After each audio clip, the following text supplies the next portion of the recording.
Well, thank you, Mr. President, members of the association. Daniel Toscano, an attorney at law. My law office, for the record, is 15 Broad Street, Suite 601, Boston, Mass. I'm here representing the new owner of the former Urban Cantina restaurant, which is going to be now the End Oyster restaurant, is Nick Fiorillo. To my immediate right is the proposed manager of the establishment, is David Dellenbrow, who has a tremendous amount of experience in the restaurant business, mainly down south in Florida, where he was serving in the Army for the past 6 years, and I think he served overseas also. And so he's right now he is the general manager of Crudo. Nick Fiorillo is one of the owners of Crudo Restaurant. We currently, so what we're doing real quick, I know we're pressed on time and we have Council Lamartine who's getting anxious to speak. So basically we have filed an application before the Boston Licensing Board to transfer the existing malt and wine with cordials license to the new owner. The establishment has been a licensed establishment for many years, when it was DeMaury's Restaurant for God knows how many years, maybe 15, 20 years ago. It's the same existing license. It's been transferred a couple of times. As of right now, the existing establishment, the floor plan is going to remain the same. There's approximately 1,700 square feet of restaurant space, about 825 square feet on the first floor, which has approximately 32 to 34 seats with a dining bar with about 10 seats included. Downstairs is roughly 900 square feet with roughly 40 seats. There's a service bar. There's no seats at the dining bar. Right now it's just for services. The floor plan is going to remain the same as of right now. However, it is likely to change. We're probably going to file an amendment for an alteration of premises. The reason why we haven't done so yet, the current owner, Frank Cherai, who's the owner of Going Bananas, has some other business matters going on and wanting to move this thing as quick as possible, so we are moving just as quick. So that's why we haven't filed. We're not going to change the floor plan as of yet, but we will at some point. But right now, the current floor plan is going to remain. The menu is going to be hot and cold appetizers.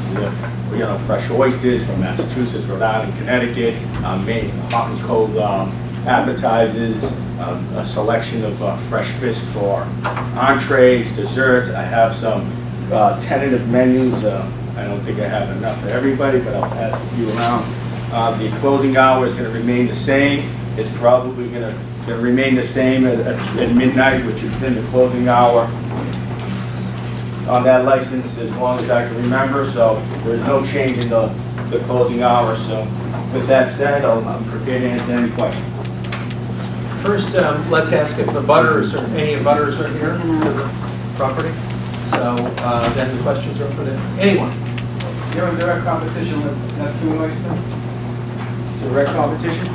Well, sales 69 years the capital of the world. Well, Neptune Oyster, I mean, maybe it is, but Neptune Oyster is more of a destination location. Yeah, well, hopefully. I saw another question from former President Jim Salem. Jim Salem of Charter Street. Back in Boston? This is probably the 6th different restaurant here in the last 13 years. What makes you think this is going to go by copying wildly successful places across the street? You get it with the overflow? Is that how you're going to make it go with it? Well, I think we've got Nick Fiorillo, a very experienced restaurant owner. What he's done with Crudo, him and his partners, took a restaurant that wasn't very successful, that was quiet, not doing any business, and really changed it to a great local establishment and a destination location, trendy location. We're hoping to do the same. I don't think Urban Cantina was doing that bad. I think Frank Cherai just had other business matters going on and wanted to move on. But I think Urban Cantina was doing pretty well. However, he's just in a position where he needed to sell it and hopefully keep it going. Do you still serve breakfast? Breakfast is, as of right now, there's no proposal for breakfast, and I don't think so because this is going to be, more of a sit-down meal, fine dining establishment. So, as of right now, I'm not aware that there's going to be a proposal. I'll have to help a friend move on with her life. Breakfast. Yeah, go ahead. I just want to point out that we're not in the business of trying to take business from Neptune. We just want to bring another oyster place to the north end. I have no ambitions of taking anybody's business away or anything like that. I may see some of the same ingredients on the menu, but that doesn't mean that we're going to be the same. We want to be more of a sit-down environment on the weekends or late at nighttime, or at nighttime, where you can actually sit down and not feel like you're going in and then getting rushed out. So it's going to be more of a sit-down, fine dining atmosphere. And on the second note, Crudo, we do serve brunch on the weekends, so those of you that don't know that, there is brunch right next door, so we can, won't take the breakfast away from you completely. Other questions? Any comments from the membership? If not, then we'll take it to a vote.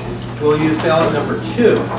And if you are in support of the transfer of the license, remember this is a licensing board transfer of the Baltic wine and cordials license we're voting on. If you support that, transfer to the new owners, circle support. If you don't, circle opposed, and we will respond accordingly. The vote will be ballot number 2, deposited in the red box. It is 27-4 in support of the transfer of the license. So it looks like there's more oysters coming to the front.